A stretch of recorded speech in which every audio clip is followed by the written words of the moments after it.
Well, hello everybody, we are back. It is Connor, it is One Leeds. We are back with another video today. I hope you're all doing fantastically well. If you want to catch some bonus content, we've got ATP, we've got GL over on the Patreon right now. We're abbreviating things, everybody, to make it even snappier. Don't you worry about that, but of course it is across the pond. Of course it is Generation Leeds available on the Patreon right now. It is boiling all of a sudden, absolutely boiling.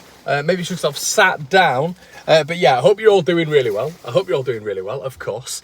And listen, the sun has gone in, unfortunately, in the dreary UK. What's it like where you are? Let me know in the comment section below. A lot of you guys like to gloat on where you are, which I don't like, but I'm involved. I am very, very interested in travel. I'm very, very interested in where you people are from on the demographic list. So it's very nice to see that you're having a great time in Australia and America and Canada and South America.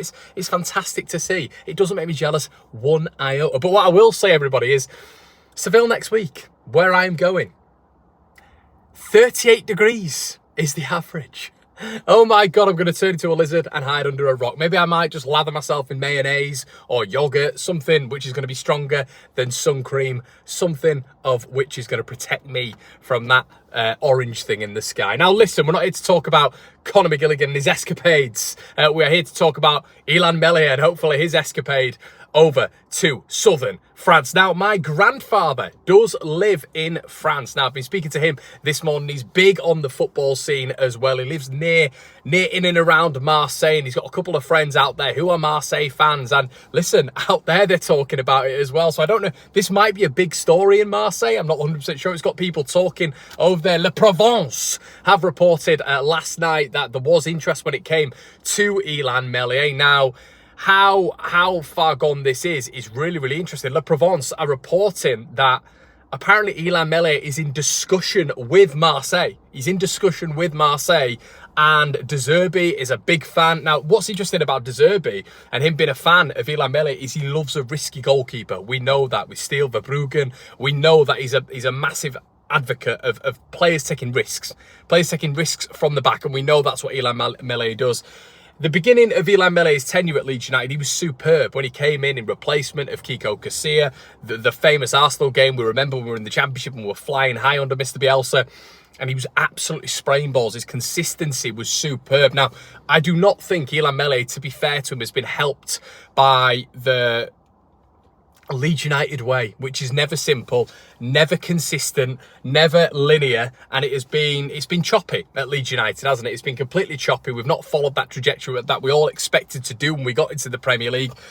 When we had Marcelo Bielsa, maybe get a Gallardo, maybe get an Iraola as a lovely succession plan. No, we went complete opposite to Jesse Marsch. And why is that different? I hear you asking. Well, everybody, there's different demands for different coaches. And when different coaches have different ethos and different philosophy, different playing styles, that is a different way of playing for every single player in this Leeds United setup. But it's also a massively different way of playing for the goalkeeper. Jesse Marsch might have asked him to go long a little bit more. He might have asked him to play into those central spaces a little bit more. He might have restricted his game from going to the fullbacks, which we saw quite often, and that was the primary focus. So it does deviate a goalkeeper away from his regular game, which under Marcelo Bielsa was to use the whole of the pitch, but primarily play it out from the back. So listen, the switch up did not help Illan Meslier, but for me, I mean, the Daily Mail are reporting this morning. Daily Mail, pause, we know, but this is the rumour, of course. The Daily Mail are reporting this morning that Leeds United will not accept anything less than 25 million quid, everybody.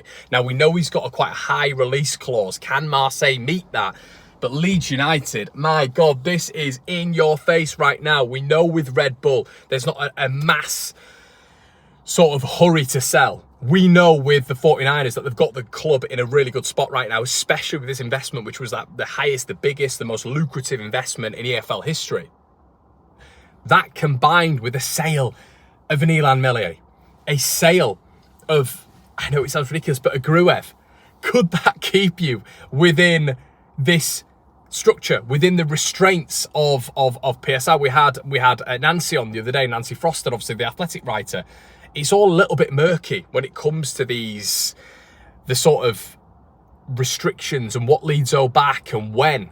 and all this sort of stuff, and exactly what Leeds have to do. What do we have to do? We're speculating on what we think we have to do, but what do we actually have to do? What is the figure, the nailed-on figure that we have to pay back by what date? And I think at this moment in time, it's a little bit up in the air. It's a little bit speculative, but the facts are Leeds need to sell assets.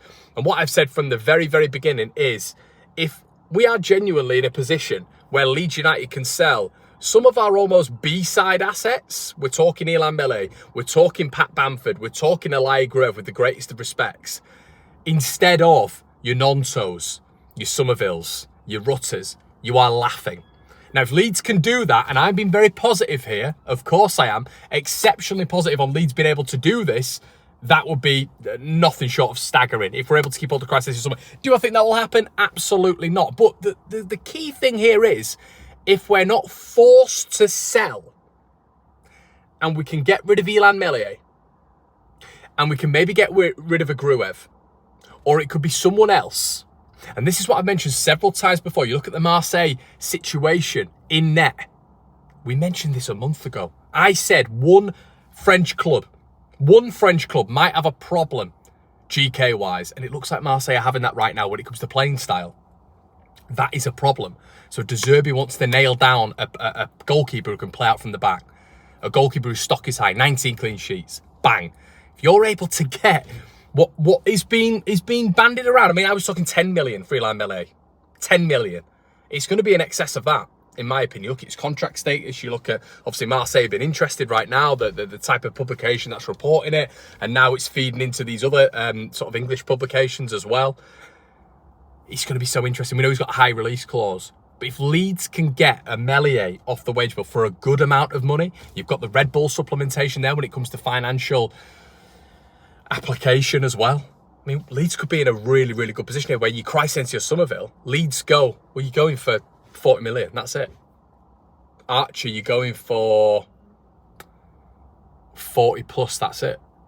You know, from a position of Leeds maybe been like 35 plus for Archie Gray, which we're all speculating, we're all picking figures out of our heads here, and Crysencio Somerville, you know, when you're sort of looking at players that have gone before, your James Ward-Prowses, your Lavias, for the amount they've gone for, and we've got the Championship Player of the Season here, who, with a couple of more years development, will definitely be in the Dutch national side and probably could fit into many sides in that top division, and is arguably the best Championship player of all time. And I'm not just saying that, because you guys know I'm not a biased Leeds fan at all. That is so interesting. That is so interesting, because then Leeds are going to be so strong next season.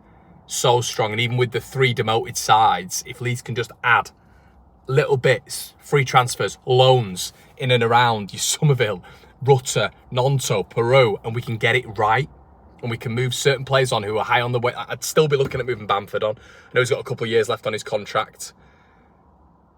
But you might get a team taking a risk. If Leeds are able to adjust the wage structure as well, your Coopers, your Cresswells, your Shackleton, who's definitely leaving, players like that off the bill, we know it's not massively high, but especially if you can get a Bamford off who's top 3 earners at the club. If we're able to do that, massive, absolutely massive, and Ilan Mele is a step in the right direction, everybody. Let me know what you think on this one. Huge. We spoke about Max Verby yesterday. If you haven't checked that video out, make sure you do so. It's been an absolute pleasure, everybody. We'll see you in a bit. Cheers.